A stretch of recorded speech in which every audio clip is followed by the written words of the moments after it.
என்னங்க, எதுவும் விசேஷமா? இந்த கேள்வியை நம்மள பல பேர் கடந்து வந்திருப்போம். பொதுவாக கல்யாணம் முடிஞ்சு ஒரு 2 மாதத்துலேயே இந்த கேள்வியை கேட்க ஆரம்பிச்சிருவாங்க. கேட்குறவங்க ஈஸியாக கேட்டுருவாங்க. ஆனால் அது எந்த அளவுக்கு மற்றவங்கள பாதிக்கும் அப்படின்னு யாருமே யோசிக்கிறது இல்லை. பொண்ணுங்க என்ன குழந்தை பெற்றுக்கிற மிஷினா?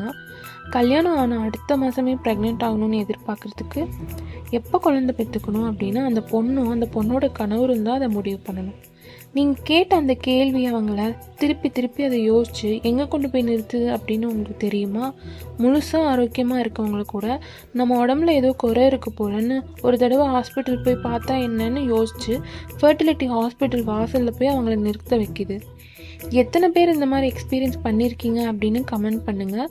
மற்றவங்களுக்கு கொஞ்சம் தெரிஞ்சுப்பாங்க. இனிமே யாராவது உங்களை பார்த்து என்னங்க ஏதாவது விசேஷமா அப்படின்னு கேட்டால் நீங்கள் எந்த வருத்தமும் பட வேணாம். தயங்காமல் அவங்கக்கிட்ட சொல்லுங்கள், ஆமாங்க இந்த மாதம் 2 கல்யாணம் ஒரு காது குத்து இருக்குது, போகணும். போகிறப்ப சொல்கிறேன், நீங்களும் கூட வாங்க, வந்து ஃப்ரீயாக எங்கள் பேரை சொல்லி சாப்பிட்டு போங்க.